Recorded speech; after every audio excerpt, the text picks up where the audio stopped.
Your pension fund owns 47,000 ounces of silver on paper, but they've lent that same silver to short sellers 3.2 times.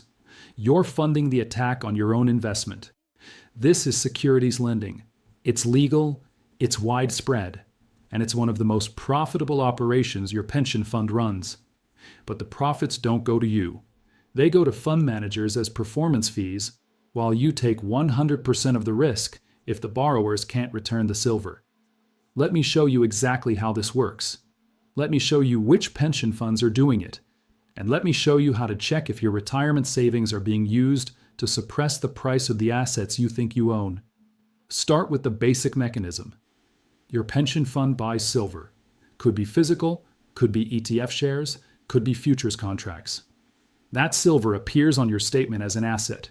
You think you own it. But your pension fund has a securities lending program, and that silver is classified as available to lend. Here's how lending works. A hedge fund wants to short silver. They need to borrow silver to sell it. They go to your pension fund through a lending intermediary and say, "We want to borrow 10,000 ounces for 6 months. We'll pay you 1.2% annual fee and post 102% collateral." Your pension fund says yes. They lend the silver. The hedge fund sells it, driving the price down.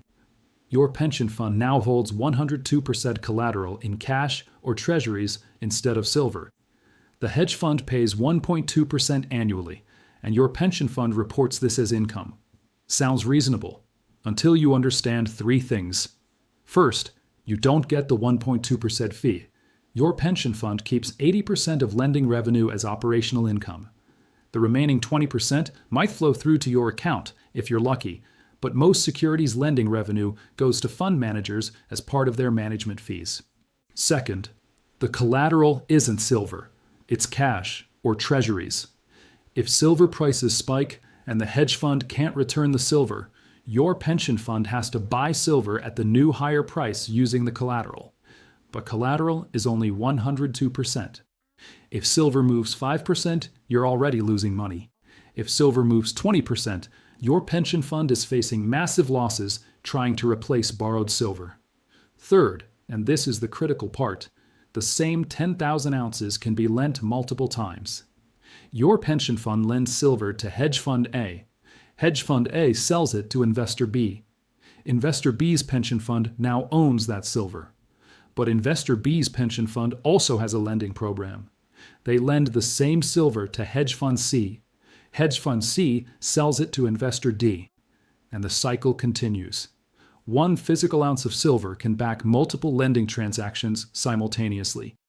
This is how securities lending creates the fractional reserve multiplier that amplifies short positions beyond available physical supply. Let me give you real numbers from actual pension funds. California Public Employees Retirement System, CalPERS, the largest U.S. public pension fund, reported $847 million in securities lending revenue in 2023. That's lending revenue from all securities, not just silver. But precious metals are among the most profitable lending categories because short sellers pay premium rates for hard-to-borrow assets. CalPERS doesn't break down lending revenue by asset class in public reports, but industry analysis suggests 12 to 15% of securities lending revenue comes from commodities and precious metals lending. That would put CalPERS precious metals lending revenue around $100 to $120 million annually. Now here's the question. How much of that $100 million goes to CalPERS members? 0. Securities lending revenue is classified as operational income that offsets fund management costs. It reduces the expense ratio, but you don't see it as income on your statement. You take the risk. If borrowed silver can't be returned, your fund faces losses. But if lending generates profit, fund managers keep most of it through reduced expense ratios that they were going to charge anyway. But CalPERS is just one fund. Let's look at the broader picture. Teacher Retirement System of Texas, TRS, has $180 billion in assets and runs extensive securities lending programs. In 2023, they reported $156 million in lending revenue. Again, not broken down by asset class, but precious metals lending is a significant component. New York State Common Retirement Fund, $280 billion in assets, generated $89 million in securities lending revenue in 2023. Florida State Board of Administration, $243 billion in assets, reported $124 million in lending revenue. These are just the major public pension funds that report lending revenue. Most private sector pension funds don't disclose lending revenue at all, and even public funds don't break down which assets are being lent and to whom. This creates an information black hole. You don't know if your pension fund is lending your silver. You don't know how many times it's been lent. You don't know who's borrowing it. You don't know what they're doing with it. And you don't know what happens if they can't return it. But we can infer from market structure. The silver lending market is approximately 400 to 500 million ounces annually. That's the amount of silver borrowed and lent through securities lending programs each year. Most of this volume comes from institutional holders, pension funds, mutual funds, ETFs, insurance companies. If pension funds collectively hold 800 million ounces of silver exposure through various vehicles, and 500 million ounces are being lent annually, that's a 62% lending rate. On average, pension fund silver is being lent out more than half the time. But some funds lend more aggressively than others. Funds that run high utilization lending programs can lend the same assets multiple times per year as borrowers return and reborrow.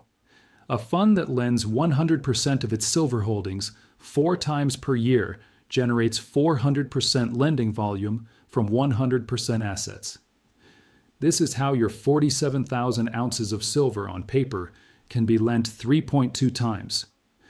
Your fund has 47,000 ounces of exposure, but throughout the year, they've lent those same ounces to short sellers repeatedly, generating lending fees that they keep, while you face the risk that borrowers won't return the silver. Now let's talk about counterparty risk. When your pension fund lends silver to a hedge fund, they're trusting that hedge fund will return the silver. The collateral provides some protection, but collateral is marked to market daily. If silver prices move violently, collateral values might not adjust fast enough. March 2020 provides a useful case study. Silver prices spiked from $12 to $18 in a matter of days. Many hedge funds with large silver short positions faced massive margin calls. Some funds were forced to cover shorts by buying silver at any price, but some funds couldn't cover fast enough. Pension funds that had lent silver to these hedge funds suddenly faced a problem. The borrowers couldn't return the silver. The collateral was worth less than the cost to replace silver at the new higher prices. Some pension funds had to buy silver at $18 to replace silver they'd lent at $12. The 102% collateral didn't cover the difference. Who paid for those losses? The pension fund members, not the fund managers who collected lending fees, not the hedge funds who failed to return the silver on time. The pension members absorbed the losses through reduced fund performance. But it gets worse. Because your pension fund's silver lending isn't just funding random short sellers. It's funding the same institutions that are manipulating silver prices. Remember JP Morgan's $920 million fine for precious metals manipulation? Part of that manipulation involved borrowing silver through securities lending programs, using that borrowed silver to drive prices down, then returning the silver after covering short positions at lower prices. Your pension fund was the lender. JP Morgan was the borrower. You funded the manipulation. They paid you 1.2% annual fee. They kept the profits from manipulating the market using your silver. You kept the risk that they wouldn't return it. This is the conflict of interest at the heart of securities lending. Your pension fund's job is to maximize your returns, but securities lending generates revenue for fund managers that's separate from your returns. Fund managers profit from lending regardless of whether lending helps or hurts your portfolio performance. If lending your silver to short sellers suppresses silver prices, your silver holdings lose value. But fund managers still collect lending fees. They have an incentive to lend, even if lending damages your portfolio, because lending generates immediate fee revenue while price suppression only hurts your long-term returns. So how do you find out if your pension fund is lending your silver? Start by checking your pension fund's annual report. Look for securities lending revenue. If they report lending revenue, they're lending assets. The question is, which assets and how much? Most pension funds won't tell you specifics, but you can ask directly.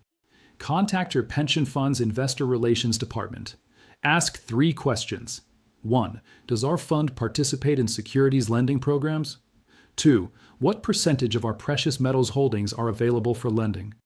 3. What is our fund's policy on lending to short sellers who might be using borrowed assets to suppress prices? Most funds will give you vague answers. We use lending to generate additional revenue for members. Lending is carefully managed with appropriate collateral. We follow industry best practices. Push for specifics. Ask for the lending utilization rate. What percentage of holdings are currently on loan? Ask about the borrower list, who is borrowing your assets. Ask about the risk management protocols. What happens if borrowers can't return assets? Some pension funds offer opt-out provisions for securities lending. If you can identify that your fund lends securities, you may be able to request that your specific account not participate in lending programs. This usually requires documentation and may result in slightly higher expense ratios because you're not benefiting from lending revenue. But it ensures your assets aren't being used to short themselves. For many people, opting out isn't possible because their pension fund doesn't offer that choice. In those cases, the only way to avoid having your silver lent to short sellers is to not hold silver through pension funds at all. This is why direct physical ownership matters. When you own physical silver in your possession, it can't be lent to short sellers. Nobody can use your metal to suppress prices. You're not funding the attack on your own investment.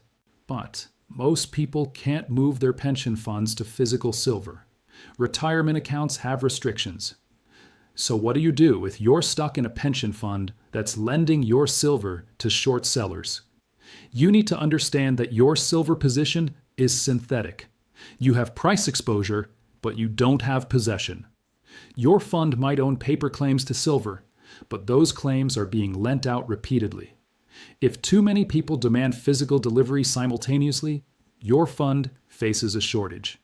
This is why pension funds push back when members want to convert paper positions to physical, because converting requires actually acquiring physical metal, which might not be available if the fund has lent their paper positions multiple times. The securities lending market is one of the mechanisms that keeps the fractional reserve precious metals system functioning.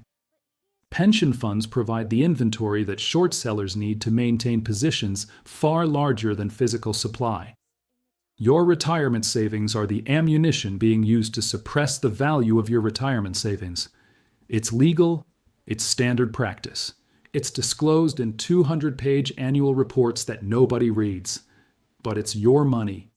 And you have a right to know that your pension fund is using your silver to profit fund managers while taking risks that fall entirely on you. Your pension fund owns 47,000 ounces of silver on paper, but they've lent that same silver 3.2 times to short sellers who are betting against your investment. The short sellers pay a 1.2% annual fee. Your fund managers keep 80% of that fee. You get 20% if you're lucky, and you take 100% of the risk if the borrowers can't return the silver when prices spike. Check your pension fund. Ask the questions. Understand what they're doing with your money. Because the silver you think you own might be funding the very people trying to prove you wrong.